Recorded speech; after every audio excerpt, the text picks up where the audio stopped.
pleased to be joined by Representative Ron DeSantis, Congressman for Florida's 6th Congressional District, member of the House Committee on Oversight and Government Reform, graduate of Yale University, Harvard Law School, Navy officer, served in Iraq. Congressman DeSantis, welcome back. Bennett, thank you for having me.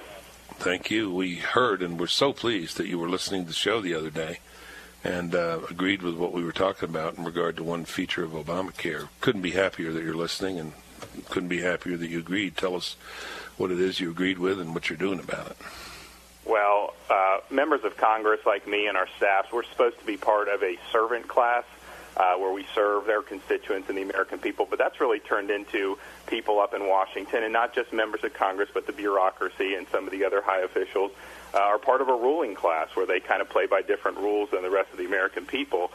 In this recent ruling, conveniently right before Congress leaves for the August recess, by the Office of Personnel Management, essentially authorized a special Obamacare subsidy for members of Congress and their staffs, a subsidy that is not available to any other American. And the reason why that's a problem is because Obamacare, when it was passed, partially due to what Senator Grassley offered, basically has a provision that overrides Congress's existing health care arrangements and puts them into the Obamacare exchanges. And I think that is a just provision because Obamacare is structured in a way that will lead to millions of Americans losing their employer-provided coverage. And there's not really a debate about that. The debate is just how many million, 10 million, 15 million, 20 million. And so this is basically an eat-your-own cooking provision. It's pretty clear in the statute, and what the administration's basically doing is trying to do a bureaucratic runaround so that members of Congress can essentially be exempted from the economic pain of higher health care costs. Has that happened? Has that occurred? I mean, is that the fact now? That, no, so they proposed a rule, so there'll be a 30 days for comments, and we're thinking about challenging it in the administrative process. The problem is the chances of success are virtually nil that a court would get in and actually overrule the agency, and so we're drafting a bill, and after Madison Federalist 57, we're going to call it the James Madison Congressional Accountability Act, which basically restores the original statutory intent. Says members of Congress and staff, they're eligible for whatever Obamacare subsidies available for the rest of the public, but not any type of special subsidies. And so we're going to introduce that when we get back, and then I think that the most likely way that we can actually get it on the agenda is try to offer it as an amendment to one of these must-pass bills. And here's another reason why it's bad. It's not just special rules for Congress. The fact that the bureaucracy is doing it, that's immunizing members of Congress from having to vote on this. And so they're able to kind of reap the reward without actually having to put their name on the change. And I think people should be on record as to where they are on this. I think it's outrageous. I think it's great what you're doing. Do you think you could embarrass enough Democrats into it that they would well, I don't know. I mean, does it line up Republicans and Democrats or not? We had actually heard that there were a lot of Republican people pretty willing to sign on to this thing, too. Not your bill, but sign on to the OPM regulation with Obama. And part of that is, some members just don't want to see any change to their arrangements. And that's not something that I agree with. I mean, a lot of people have sacrificed to kind of get the country where it's been. I mean, this is a pretty small sacrifice for us to take a hit on in order to be able to claim the moral high ground, not only about Congress generally, but about this law specifically. So if that's the reason, I think that's wrong. And then I think some people just have concerns about how it'll affect some staff. And look, a lot of these Republican staffers, they weren't involved with Obamacare. I mean, none of the Republican offices voted for it, so I understand that. But, at the same time, it's the American people, they just do not have very much confidence in anything members of Congress do nowadays. We have a 10% approval rating. This is one of the few things you could do to actually get beneath 10%. And so I just think that it's an issue that we should take on, and it gives us much more credibility arguing against his illegality with the employer mandate delay, arguing against IPAB, arguing against some of these other things, because people can just say, well, yeah, you're taking these subsidies, so why are you upset about other parts of Obamacare? Very good. Yeah, very good. I'm going to probe this more. Was it your understanding, this is a sidelight, but it is interesting that when the president came to the Hill, this was the first item that they talked about. This was the most urgent thing. Was that, yes, for the Democrats. And so this was something that had been reported 6 months ago. They were worried about this back in April. And so we got wind of this, and so we knew something like this was coming. And then when he met with the Democrats, I think in July, he said this is number one on his agenda. He's going to take care of it for him. And Congressman DeSantis, was it your understanding that one of the reasons for this worry was that people actually thought in the White House that if this subvention that was not offered, that if this additional money was not offered, some people might change their minds about Obamacare? Exactly, and they feared that there would be a brain drain from Capitol Hill. Right. And basically, members of Congress, yet again, this is kind of exempting them from the realities of life. This is happening to businesses all across the country where they're having to make these tough decisions. But yet here we are in Congress managing our offices, and we're basically given a pass for many of the consequences. I want to ask you some more questions about it. I'm glad you're using the Madison 57th there. Chris, read the relevant, unless you have it handy, Congressman. We have it right in front of us. Go ahead, Chris. Well, I can paraphrase it. Congress, the House cannot make any law which does not have its full operation on themselves and then on their friends as it does on the great mass of society. And Madison went on to say that if you ever were in a situation where legal discriminations were allowed in favor of the governing class, that you would basically have a tyrannical form of government. I mean, he thought it was that important that he said that. And so we actually, Matt Salmon from Arizona and I, on the day that this OPM rule was announced, because we knew something was coming, we submitted a constitutional amendment which basically just tries to codify what Madison said, that Congress can't make any laws against the American people that don't also apply to members of the House and Senate themselves. And, I think that that's something that we did, and then this came out the same night that we filed the amendment.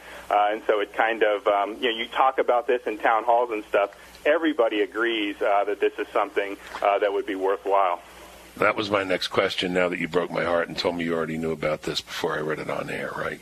Because smart guy from Yale and Harvard, you knew all this. You didn't have to learn this from a Williams College graduate, did you?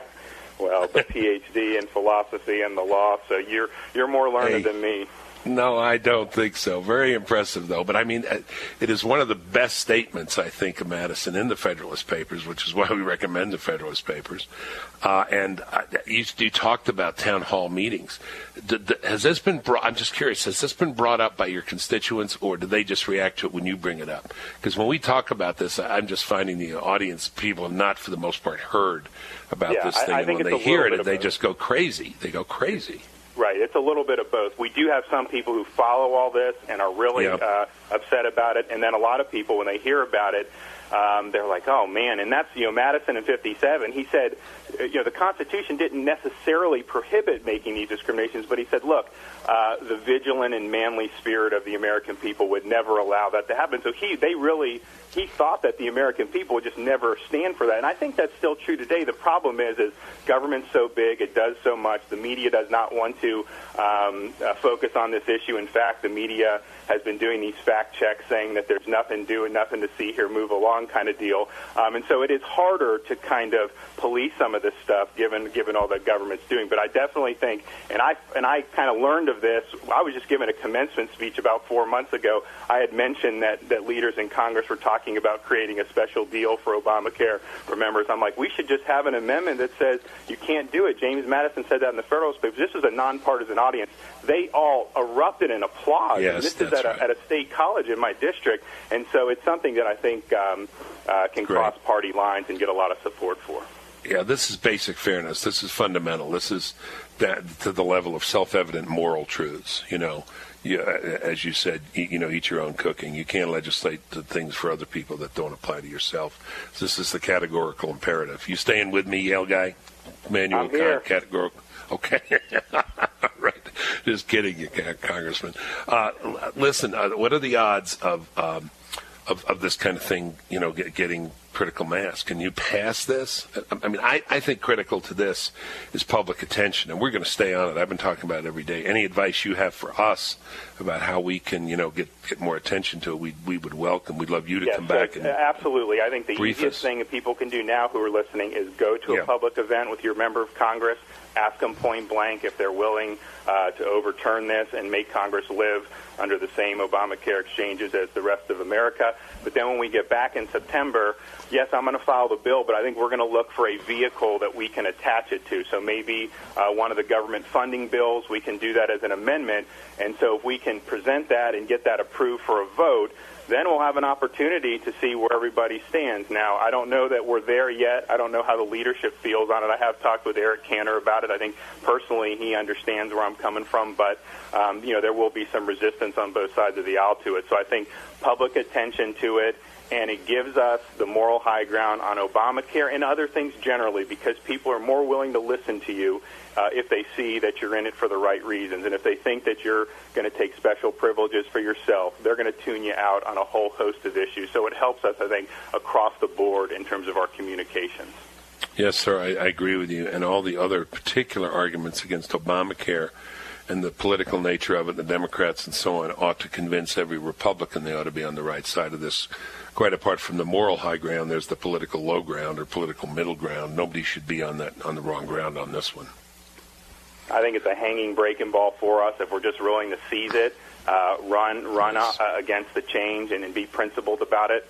It's a win-win in terms of policy, moral justice, and in terms of politics. Nicely done. So glad you're doing this. We really appreciate it. Keep us in mind. Come on anytime you want to talk about this, and if you have any thoughts or recommendations, we'd be glad to do it. Someone had suggested a petition that we might start. I don't know. I'm open to anything, but we're so glad you're there, Congressman. Well, thank you, and thank you for your attention to this. It means a lot to get it out to a great audience. Thank you. Ron DeSantis, Congressman for Florida's 6th District, member of the House Committee on Oversight and Government Reform. And, boy, that is terrific. He's doing this. Come on, Republicans. You can't be anywhere near this. You can't. This puts you in the same sty with, it stinks. This is, here it is. Here's Obamacare. You live with it. You pay more out of your pocket, but we're taking care of ourselves. If we're going to have Obamacare, we're going to have your taxpayer money help bail us out. So if there's extra to be paid, we'll pay it out of your money, not ours. It's just rotten. Violates everything. The golden rule, do unto others. Remember the golden rule? Do them do unto you. We'll be back.